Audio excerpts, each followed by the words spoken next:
Good afternoon and welcome to Hackasat, Reflections from the Developers.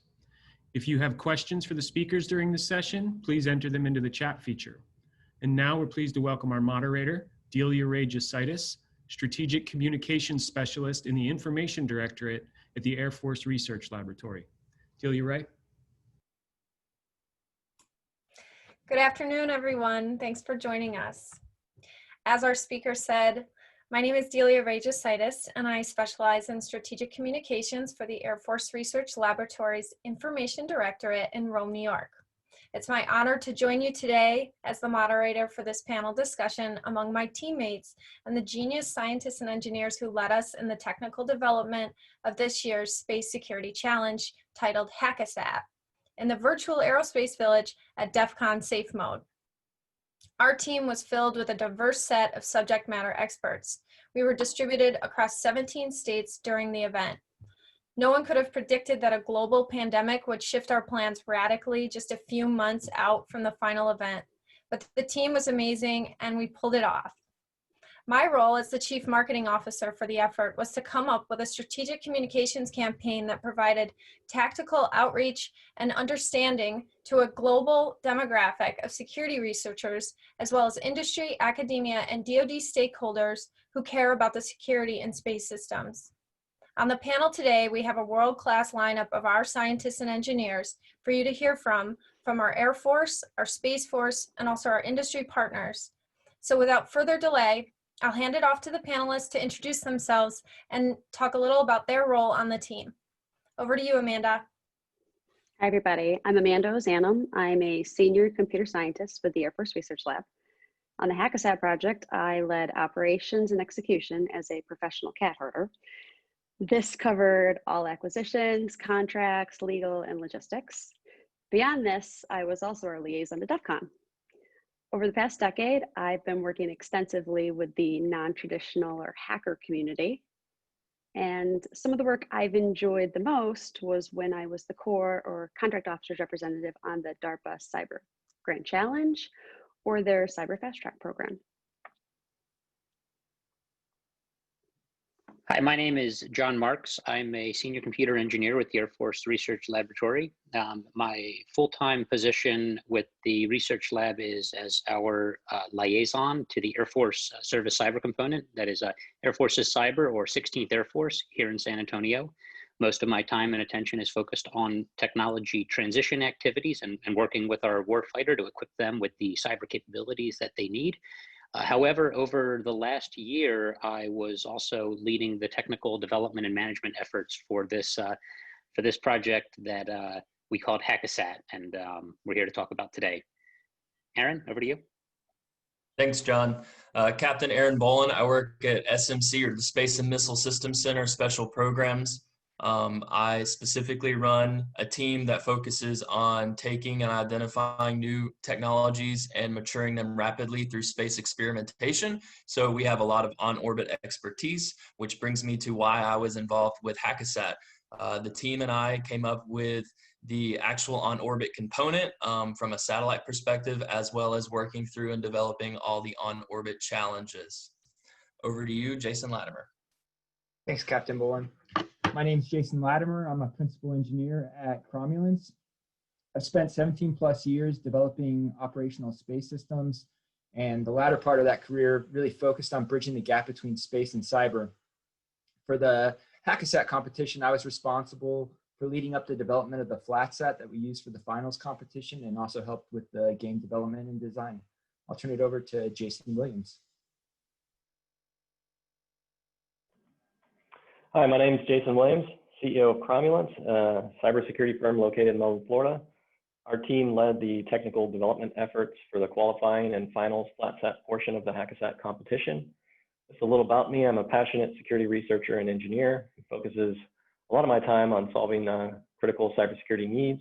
I was a member of Legitimate Business Syndicate, previous organizers of the hacking competition held at DEF CON in Las Vegas from 2012 to 2017.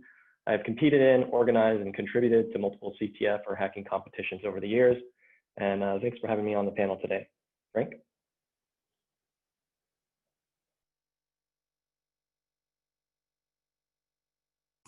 Frank, you're muted. aerospace cybersecurity. My name is Frank Pound. I run a company called ASCENDxSummit, which is focused on aerospace cybersecurity. Our role on the project was as systems engineering and technical assistance consultants for the program. And as such, we provided management of some of the technical aspects of the program, including the qualification challenges that were developed, and also the final event, providing assistance where needed. Prior to starting ASTROSEC, I was at DARPA, the Defense Advanced Research Projects Agency. I was a program manager there, managing several large programs in cybersecurity and also in space security. Next is Aaron Meyer. Hi, I'm Aaron Mark from the Aerospace Corporation. I'm a project engineer there. I have 14 years in the space industry working a wide variety of programs from NASA, NOAA, Space and Missile Systems Center, Air Force Research Laboratory, all the way from tech development, satellites to big Air Force programs. I specialize in flight software, embedded systems, and cybersecurity, and I was brought into this team to kind of help with the space expertise of this project. And I'll turn it back over to Delia. Thanks, everyone. Thanks for your intros. We obviously have an awesome group of leads here from both the space and the cyber domain. So John, as the tech lead for this program, can you tell our viewers a little bit about why the Air Force and the Defense Digital Service wanted hackers to go after a DoD satellite? Sure. First off, I think most important thing to say is space is really cool. This is something that I think most of the folks in this in the audience probably already understand. We were trying to bring this to the cybersecurity research community as well. This non-traditional hacker community, but also more of our traditional cybersecurity research community, our government-funded vulnerability researchers, cyberspace operators within the military and in the network defenders in the private sector. Our big objective was to try to create a means of facilitating and fostering this cross-flow of knowledge, information, expertise, and ideas across both the cybersecurity area of expertise and space systems design, development, and operations. Our goal was, in doing that, was to help cybersecurity researchers get a better understanding of what are satellites, how does space work, but also to help the space industry and members of that, satellite designers, developers, operators, get a better understanding of how to think with an adversarial mindset. We all hear about hackers in the news, but how does a hacker think? How does someone that might be trying to break your system look at the problem differently than how you as a system designer might look at a problem? In addition to that, attempting to build on a lot of existing outreach with the non-traditional hacker community. While we do a lot of great things in cybersecurity research inside of the government, the non-traditional hacker community, the folks at DEF CON, they tend to bring a different way of looking at the problem, and in this case, different is very good. Different helps us identify blind spots, things we might have missed otherwise. Jason, anything you'd like to add on to that? Yeah, thank you, John. Yeah, I want to touch on the reason for connecting the security research community and the reason for Hackasat. And security research is constantly evolving. There's new vulnerabilities, new techniques that are being discovered daily.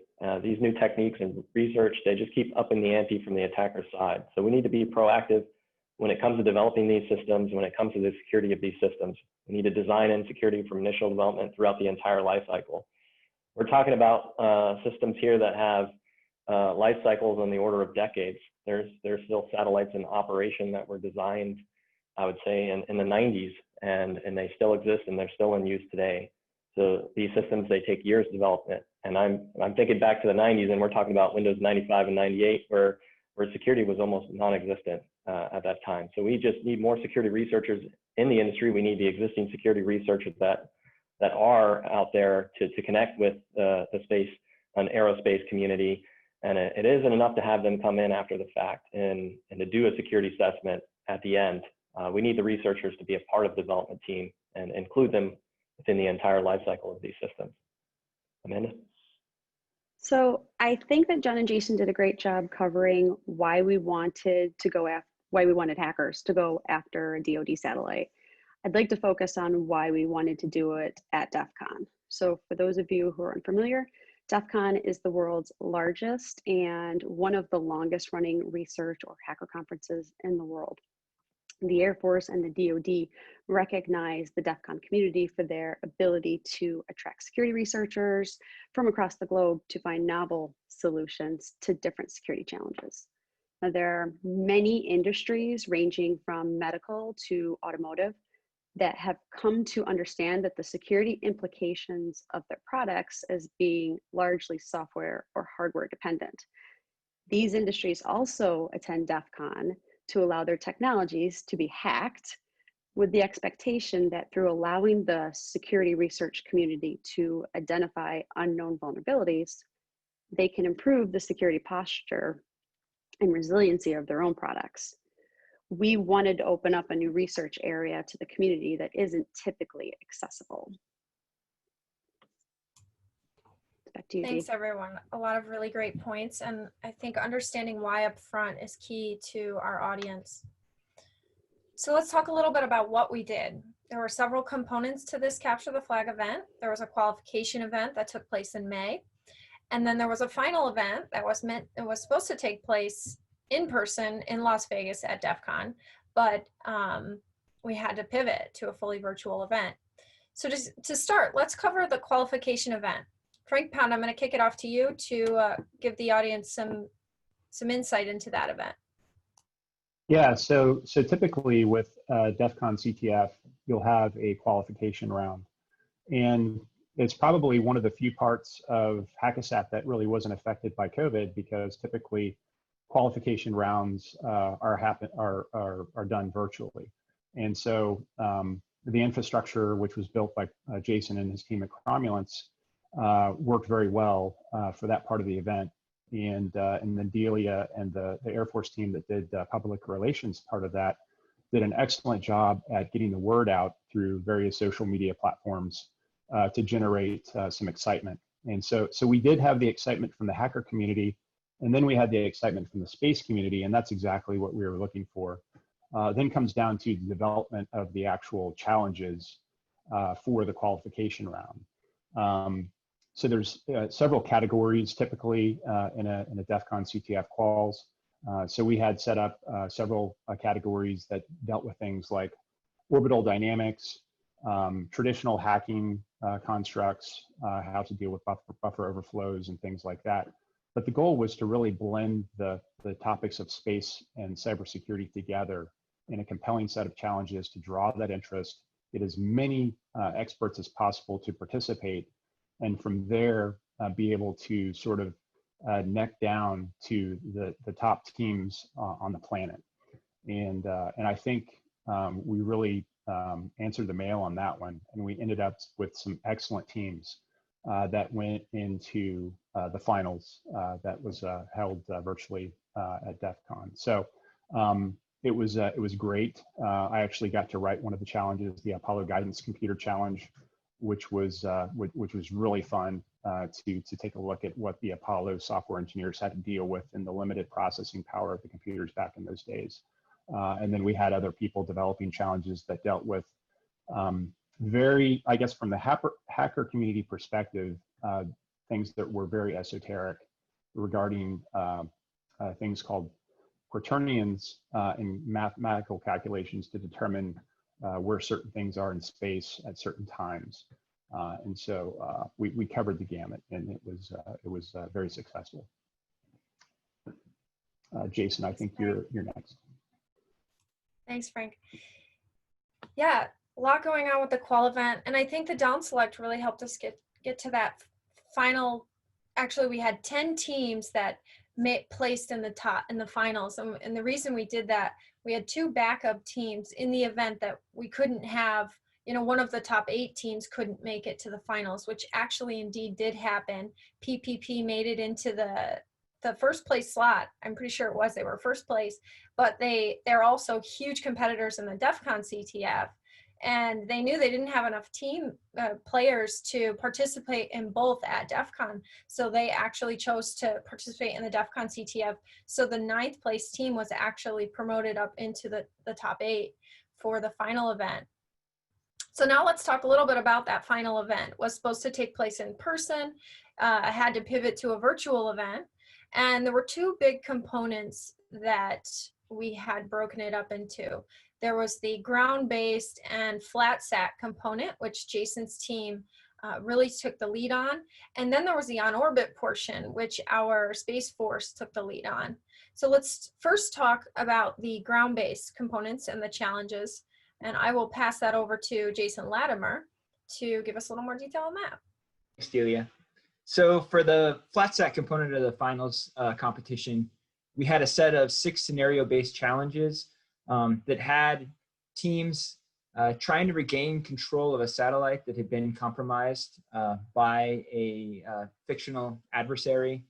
The system that we built was composed of a ground station and a satellite system that was made up of real software and hardware components that are used in space systems today. And then kind of to throw something else in the mix, we had a mechanical carousel that we use to mimic some of the physics of the satellite system, since we weren't in space. And so that was a fun aspect that we had originally planned to deploy in Las Vegas, and we ended up deploying in Florida instead. And then we had virtual access to that for each of the teams. So the scenarios themselves had the teams moving through a set of challenges. And as they moved through the challenges, they regained more control of the system. So first they got to the ground station and they were able to access that. Then they got on the main processor on the satellite and they were able to remove the adversary control there. And eventually they got control of the payload back. And for the ultimate challenge, they had to show full control of the system and image a simulated moon that we had in the proximity of the carousel. And so that's just a little bit about the flat sat final scenario. Thank you, Jason. And now let's turn it over to Aaron Squared, I'll say, from our SMC, Space Force, and also Aerospace for the on-orbit portion. So yeah, the on-orbit portion, right? Bringing the space or the SAT to Hackasat. So we were approached, as I mentioned earlier, to help figure out how we could get an actual on-orbit space vehicle involved with DEF CON, which we can talk about the challenges of that alone later. But we were also challenged to have a space vehicle that could potentially take a picture of the moon to reach the goal for Dr. Roper of that moonshot. So our challenges were how to, 1, identify the space vehicle, 2, how do we develop challenges that really test these world, top class, top notch hackers with respect to space, whether it be orbital mechanics or onboard space systems. So it was a really awesome challenge for us, and I think we did pretty well. So to get into specifics and maybe a little more technical flavor, I'll pass it over to Aaron Meyer.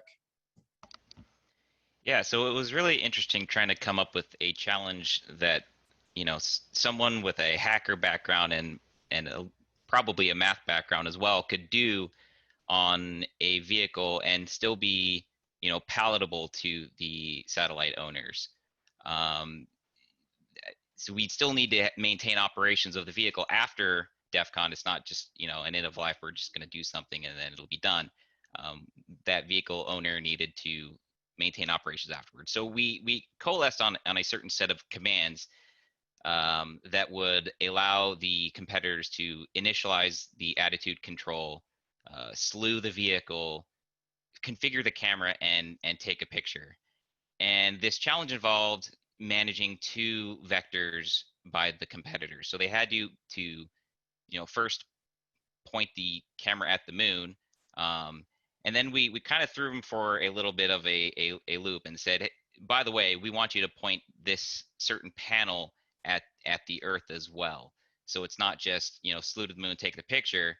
It's to use that secondary panel to point at the Earth, and we did that as a little bit of a tiebreaker, because we kind of figured that slewing to the moon, doing the math, that's possible. We have tools for that, typically in operations, but these competitors didn't have that, so they had to build that from scratch.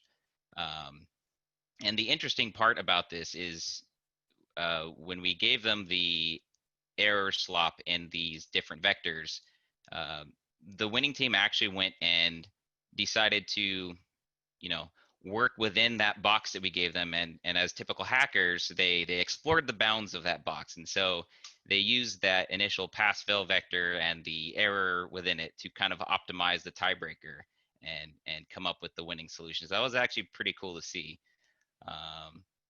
Yeah, and so that was the on-orbit challenge, and I think we did it in a way that allowed the satellite owners to, be okay with it. We did a lot of dry runs. We made sure that everything worked, and I think it was fun for the competitors as well. Yeah, I have to say, Aaron, the feedback afterwards, and I'm still watching on social media blow up, because getting your code run in space is pretty cool, and something that I don't think these folks could ever do before at DEF CON. So kudos to the team who pulled all of that off. So now let's talk about CTFs. Jason Williams, you are the CEO of Cromulence, and Cromulence has actually been a long time DEF CON CTF organizer up until this past year when you organized our CTF. Can you help the audience understand why we do CTFs? Yeah, so I'll give a little background on Capture the Flags. Is it the type of wargaming scenario or competition?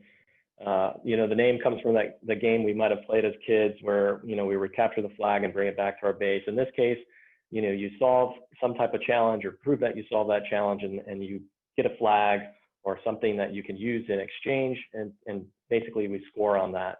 And CTF competitions have been used for a number of reasons: to educate, to train, to raise awareness, get community involvement, obviously to people for competition purposes, to test their skills, to compete against other people and see where they rank against other people around the world, and of course just to have fun.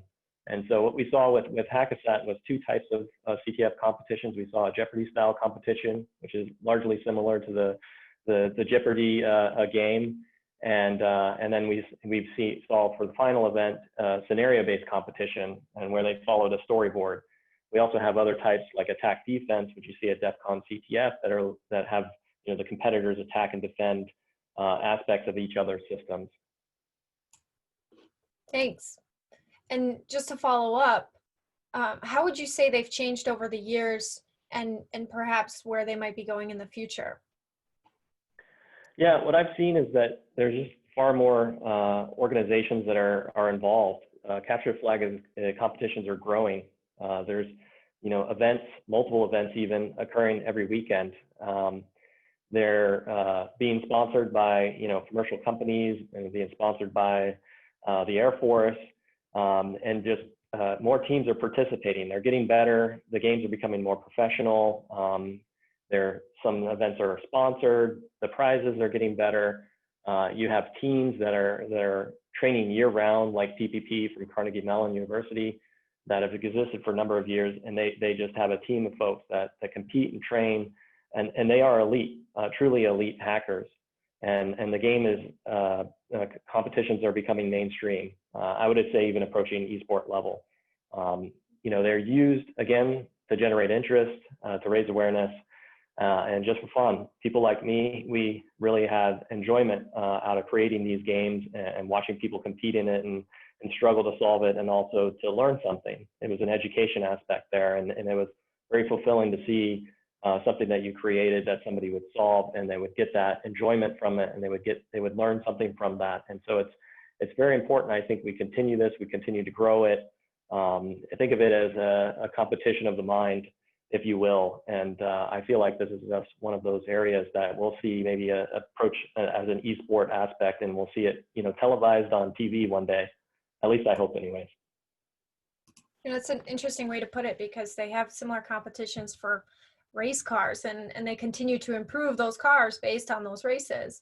And that's kind of my thought about this. We're in the information age, and technology is advancing at unprecedented paces. We're relying on it all over the place, and we continue to rely on it more and more. So we need to have this alliance and community of folks who are willing to help improve the security of those technologies, because our data is on them, and we're passing data through them. And so it makes a lot of sense to be in this space. So Amanda, do you think we can expect continued growth from the US government side in the hacking community like we've seen over the last 5 years? I sure hope so. But I think that is largely dependent on the government. We, the government, haven't always been welcome at DEF CON. In the early years, there was even a game called Spot the Fed, where attendees could get a free t-shirt if they spotted a Fed.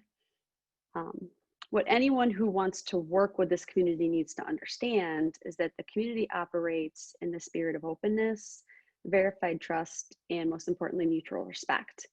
And DEF CON it's a meritocracy, wherein your position in the community is based on your contributions to that community. And this is where I think Frank's former organization, DARPA, really stepped up with an olive branch. They hired one of the most high-profile members of the hacker community, Peter Mudge Zacko, and Mudge helped build the bridge by making it easier for the community to work with the government with his Cyber Fast Track program, where he reduced the paperwork, sped up timelines, and made sure that the original developers got to keep their intellectual property.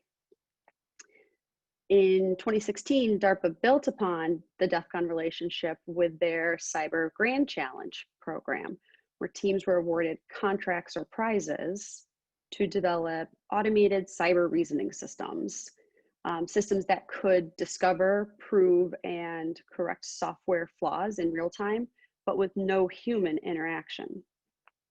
And we have been very proud to have been able to be part of helping build and strengthen this relationship. What's extremely important about both Cyber Fast Track and Cyber Grand Challenge was that they gave more to the community than they took.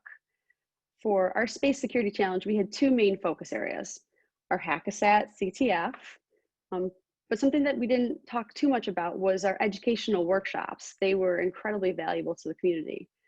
And you'll see that we have made everything publicly available on our GitHub page so that the community can continue learning and, more importantly, contributing to space security. I think that if the government continues to be transparent with their intentions and respectful of the resource that is DEF CON, we can expect to see continued growth. All really great points, and huge kudos to our partners at DDS who facilitated amazing workshops and really did the, we brought these challenges to DEF CON, and the approach was crawl, walk, run. And so, the running was this really challenging advanced CTF, but there's so many folks interested in getting involved, and we have to grow the future security researchers. And so we don't want to lose their interest because we made it so hard, the CTF.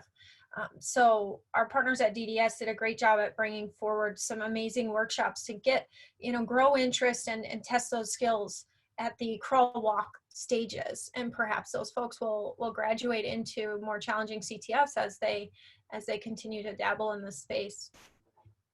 So at this point, I'd like to open it up to the team, and we'll go around the room, or I'll say venue here, virtual venue, to talk a little bit about what our biggest lessons learned are from this event. We've got a diverse audience in front of us. Perhaps they're interested in doing something similar someday. Perhaps they want to partner with us someday. And so let's go around the room and talk about our lessons learned and how we can continue to improve as a community in this community. Sorry, Delia, I'll jump.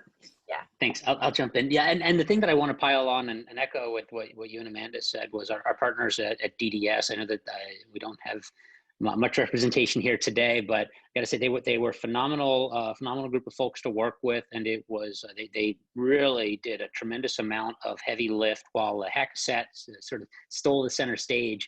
DDS did a tremendous heavy lift in building these workshops that frankly, engaged a lot more people at DEF CON than Hackasat did. And that was a great group of people to work with. And it was, when we kicked off this project, it's very easy in a large organization like the government to feel like if you're doing something innovative, then you're the only ones. And it was great to see other groups of very innovative folks out there.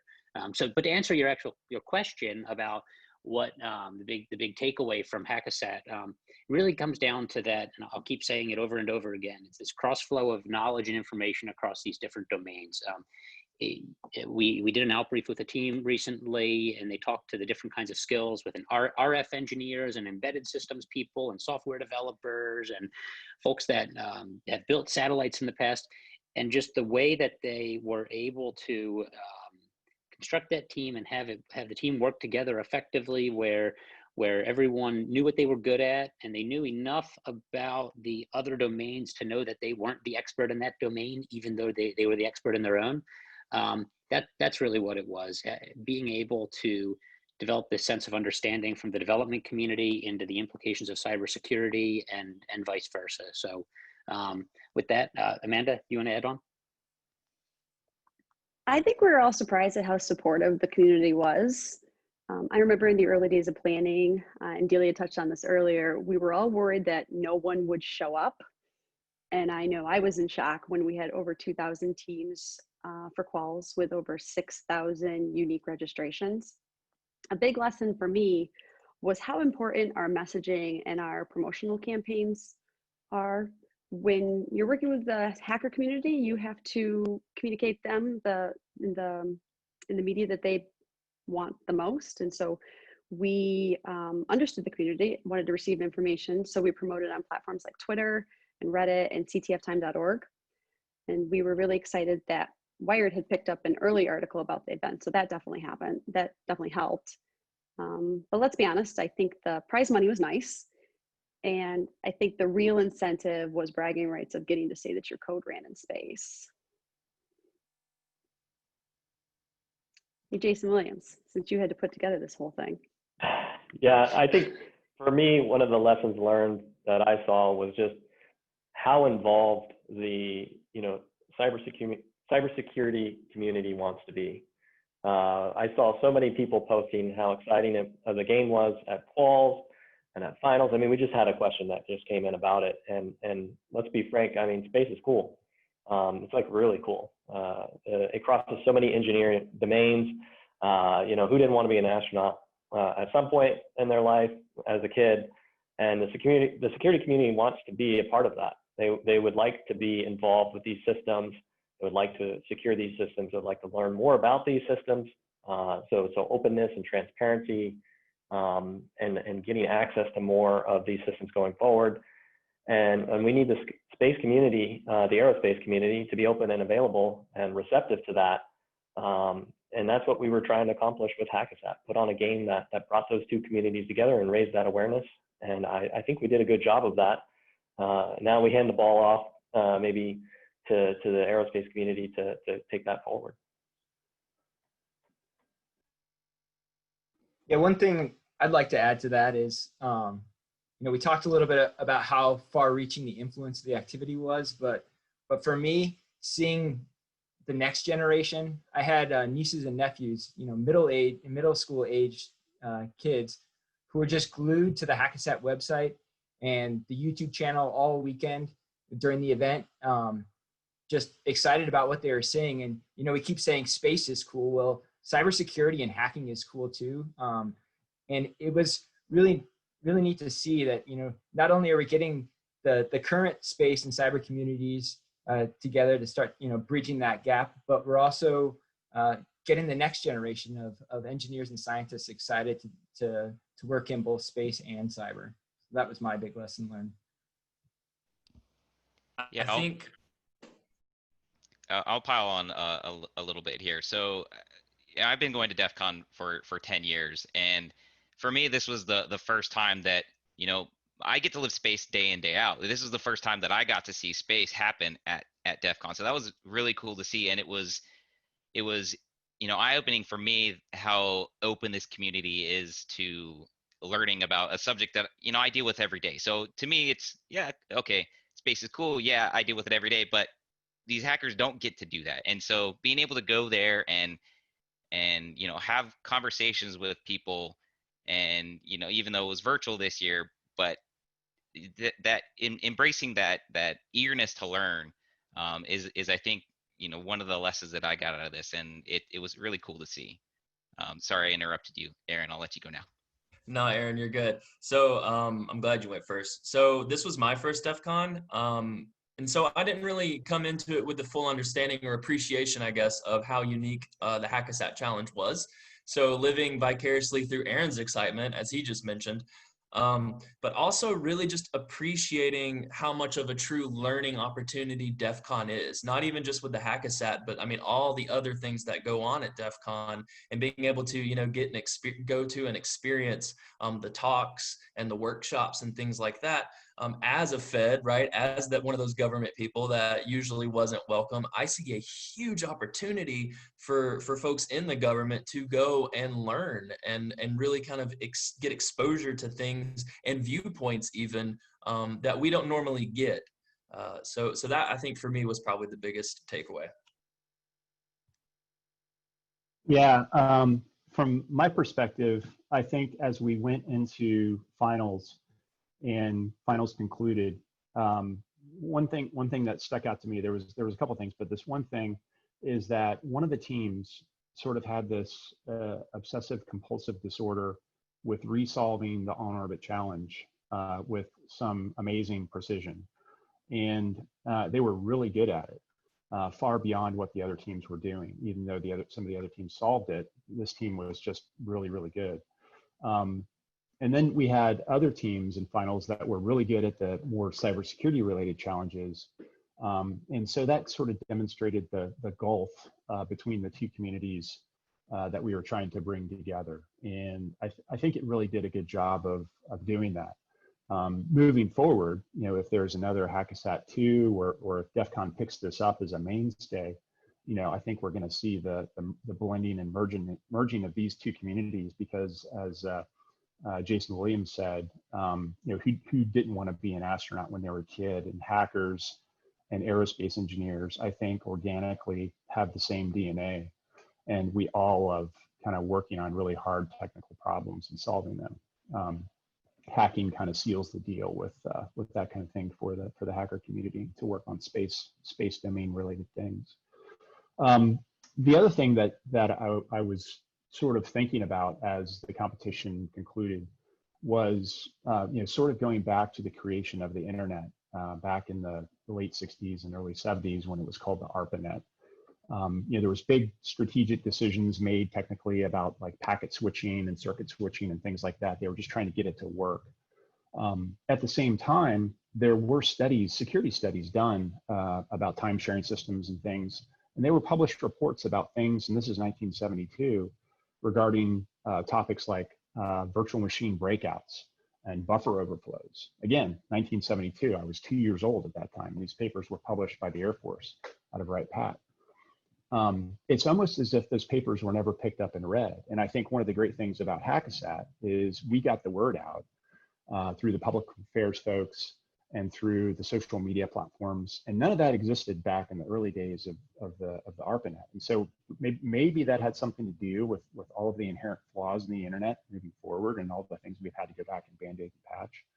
So I think having the social media outreach, having these big communities and 2,000 people participate overall is really going to keep the ball moving, keep the momentum going. So the security issues that we help to identify, they won't go into the dusty corner of a technical library. They'll actually get picked up, and perhaps people will actually fix them and make things better. Thanks, Frank. Really great points. Actually, everybody, really great points. A lot of very interesting, insightful lessons learned. And I want to shift now to recommendations to our audience if they want to get involved, say, next year. I know we were close partners with the Aerospace Village, so we were hosted in the village that tackles aerospace security. But in that, I'm going to toss it to Aaron Myrick and Jason Latimer to talk a little bit about how you might recommend getting involved with this type of thing.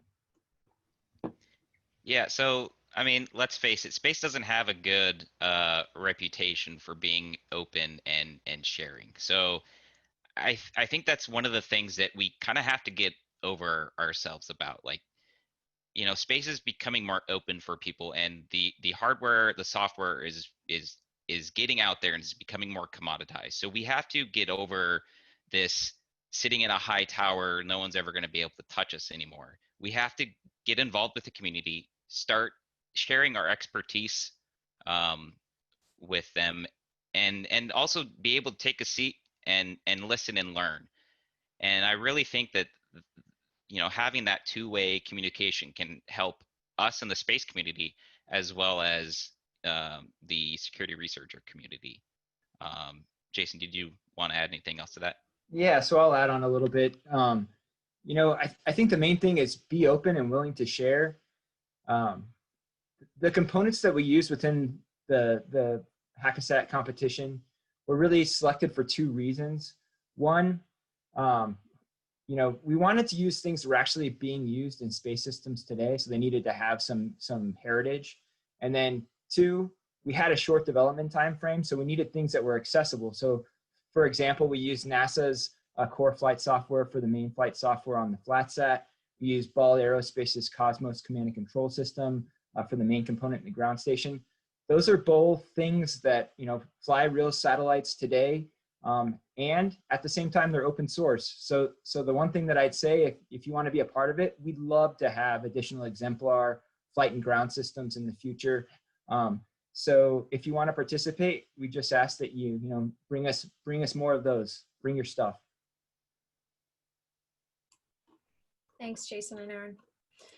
So at this point, I don't want to cut us out of the opportunity to get some questions and answers from the audience. We've got a couple that have come in. So I'd like to open it up to our team. Here's our first question. I'll read it to you. This exercise was great. There should be valuable lessons to be learned by the space community. For existing spacecraft, anomalies happen regularly. The spacecraft team must find and fix the root cause. What research is underway to determine that an anomaly is a cyber attack versus hardware, software, or bit flip event? I'm going to pass that to Aaron Bollin to get started. Thanks, Delia. So great question. And as you've heard here, the blending of the space and cyber communities is relatively new. I mean, I know both have been around forever, but the actual combining of it. So I like the question as it gets to the point of if what's happening on the vehicle is actually happening or if it's something else, right? Now, as far as being able to trust our systems, our space systems, and what they're telling us, if something goes wrong, you know, they'll report back. I know there's a lot of study going into that. With respect to, you know, making sure that it is in fact happening. I can't get into too many specific details just for the sake of security, but I can assure the audience that there is a ton of research being done on this topic, as well as, you know, events like DEF CON and having, as what Aaron Meyer was saying, you know, getting over ourselves and having things more readily available to the general public. That is a force function that is pushing us to look into these systems and to truly get after the resiliency from a cyber perspective. So great question. Hope I gave you a little bit of an answer. And I'm sure if, please, anybody else, Jason, Frank, if you guys have anything else, or Aaron, Myrick, that you would like to add, please add.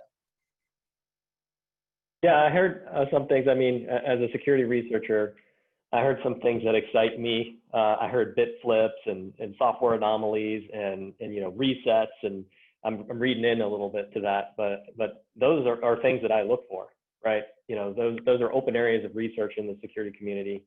I think everybody maybe has heard of Rowhammer. That's a bit flip, just it's an induced bit flip. So I think getting, like Aaron said, getting the security community involved and on the teams of these anomaly resolution teams would be advantageous from that perspective, because it brings in that mindset, or maybe something you're seeing possibly could be due to somebody maybe probing or something along those lines. So I am excited to hear about that, and I do think it really goes well with our story here, and definitely getting the security research community involved. Yeah, one thing I'll add is that there's this old saying that it's nearly impossible to distinguish between malice and incompetence when it comes to technology development.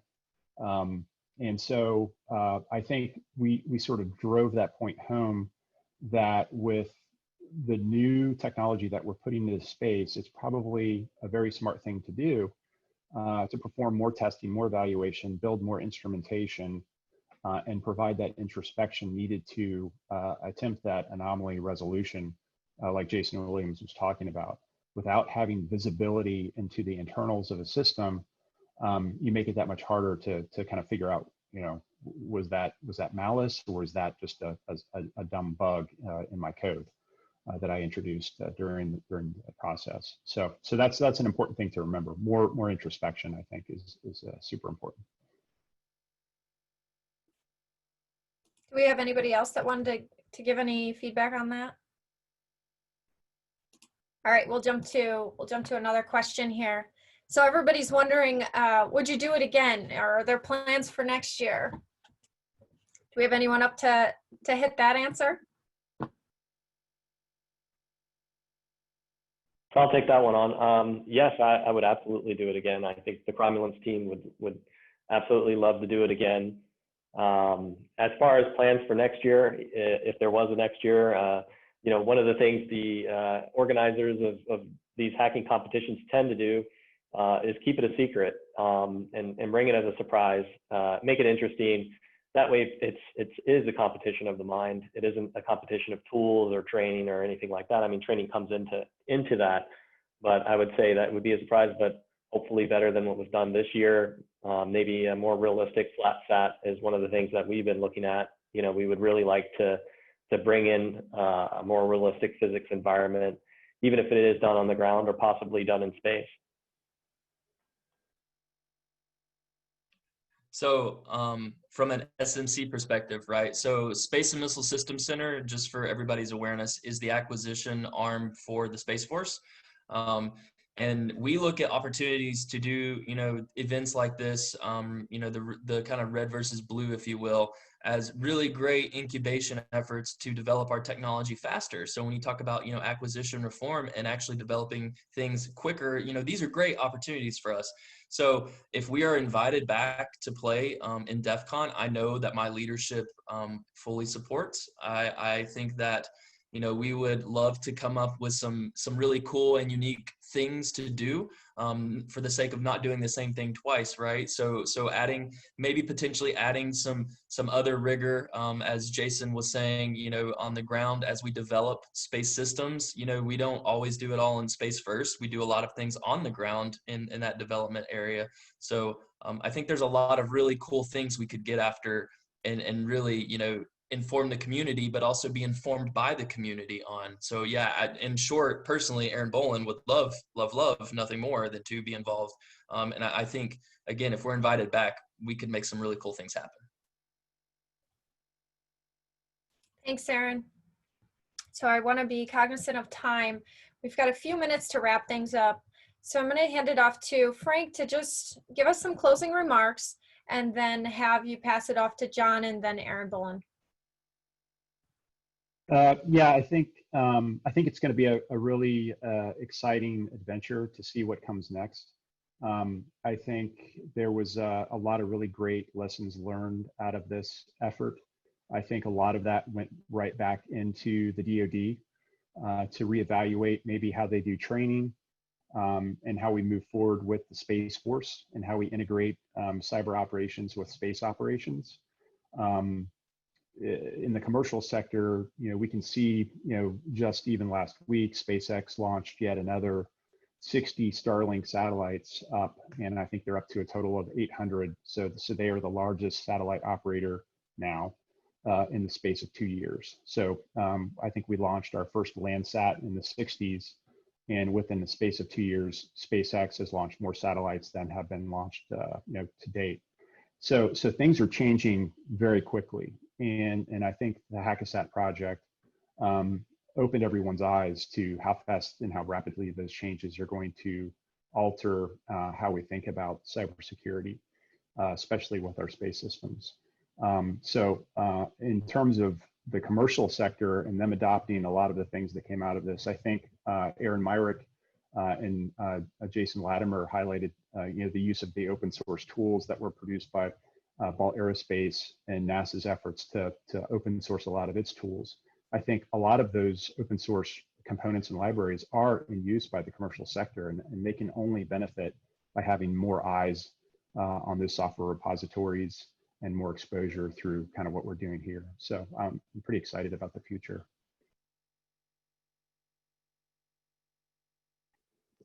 Thanks, Frank. So just a few closing thoughts.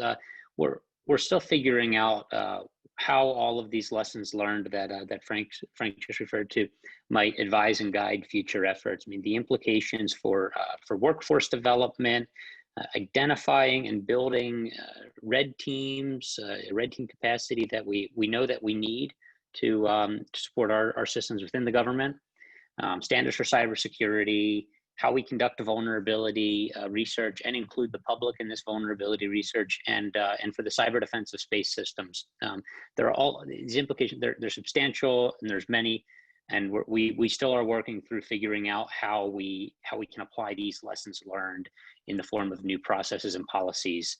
And we're excited, frankly, about the example that this event might provide to members of industry as well, for building systems with an adversarial mindset from the beginning versus waiting until the end, and how this sort of an event might help shift industry's perspective on working with the hacker community.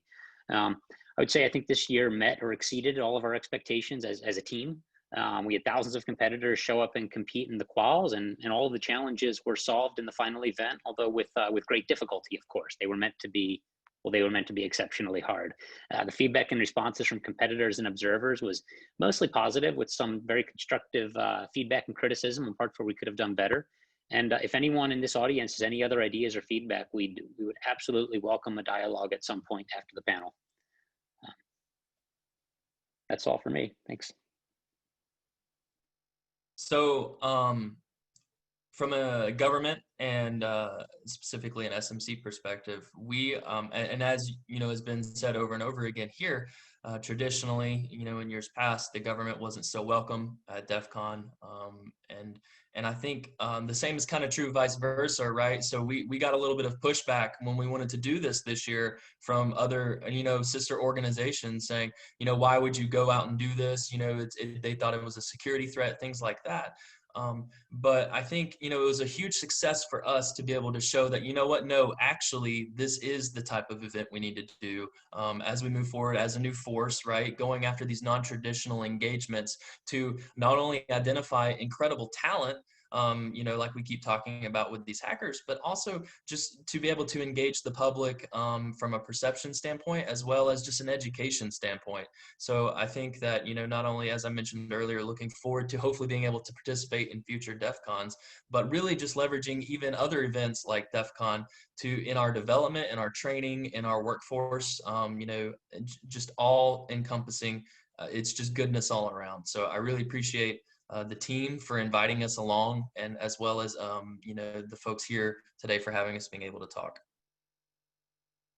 Well, we're just about out of time, so I just want to say one big fat thank you to everyone on the panel. You guys have been great, and not to exclude our huge team outside of this group. I mean, everyone's a rock star. Huge thanks to the Aerospace Village and DEF CON and Defense Digital Service and all of our industry partners, our academic partners.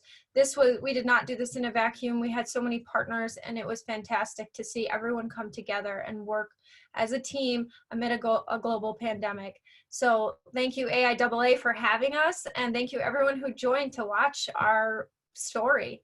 And we hope to see you get involved in the future here. Take care. Stay well.